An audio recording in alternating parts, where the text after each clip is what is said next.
இருக்கு. இனி வீட்லயே பானிபூரி செய்யலாம் எல்லாரும். ஆச்சி பானிபூரி கிட். விழுப்புரம் மாவட்டம் திண்டிவனம் அருகே பட்டணம் கல்லூரி சாலையில் 4 முனை சந்திப்பில் தரைப்பாலம் அமைக்கும் பணி நடைபெறுகிறது. இதற்காக நெடுஞ்சாலைத்துறை சார்பில் பெரிய அளவில் பள்ளம் தோண்டப்பட்டுள்ளது. அதே சமயம் இந்த பகுதியில் தெருவிளக்குகள் போன்றவை இல்லாததால் அதிகப்படியான இருள் சூழ்ந்து காணப்படுகிறது. இதனால் இந்த பகுதியில் தொடர் விபத்துகள் நேரிட்டு வருவதாக கூறப்படுகிறது. இந்த நிலையில் மதுரை பகுதியைச் சேர்ந்த சேகர் என்பவர் வெள்ளிமேடு பேட்டையிலிருந்து திண்டிவனம் நோக்கி இருசக்கர வாகனத்தில் இரவு நேரத்தில் சென்றுள்ளார். அப்போது தரைப்பால பணிக்காக தோண்டப்பட்டிருந்த பள்ளத்தில் தவறி விழுந்ததில் பலத்த காயமடைந்த அவர் திண்டிவனம் அரசு பொது மருத்துவமனையில் சேர்க்கப்பட்ட நிலையில் அங்கு சிகிச்சை பலனின்றி உயிரிழந்தார். இந்த சம்பவத்தில் மிகவும் வேதனைக்குரிய விஷயம் என்னவென்றால், மாத கணக்கில் இந்த பணி நடைபெற்று வரும் நிலையில் பணி நடைபெறுவதற்கான ஒரு அறிவிப்பு பலகையோ எச்சரிக்கை வாசகங்கள் அடங்கிய பதாகைகளோ தடுப்பு அம்சங்களோ நெடுஞ்சாலைத்துறை அமைக்கவில்லை என்பதுதான். இதனால் சேகர் மட்டுமல்ல, இவரை போல ஏராளமானோர் இந்த பள்ளத்தில் விழுந்து எழுந்து சென்றிருப்பதாக அப்பகுதி மக்கள் குற்றம் சாட்டுகின்றனர்.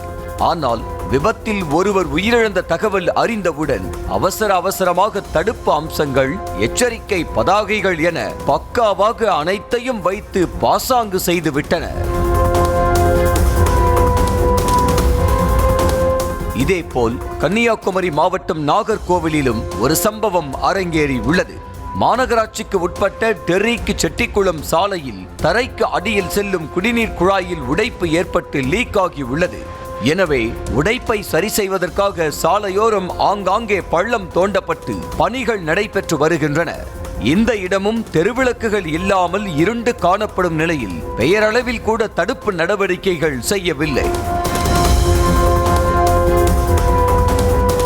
இந்த சூழலில்தான் இந்த சாலையின் வழியாக இருசக்கர வாகனத்தில் இரவு நேரத்தில் சென்ற இளைஞர் ஒருவர் எதிரே வந்த வாகனத்தின் வெளிச்சம் கண்ணை பதம் பார்க்கவே பள்ளம் இருப்பது தெரியாமல் தவறி விழுந்தார்.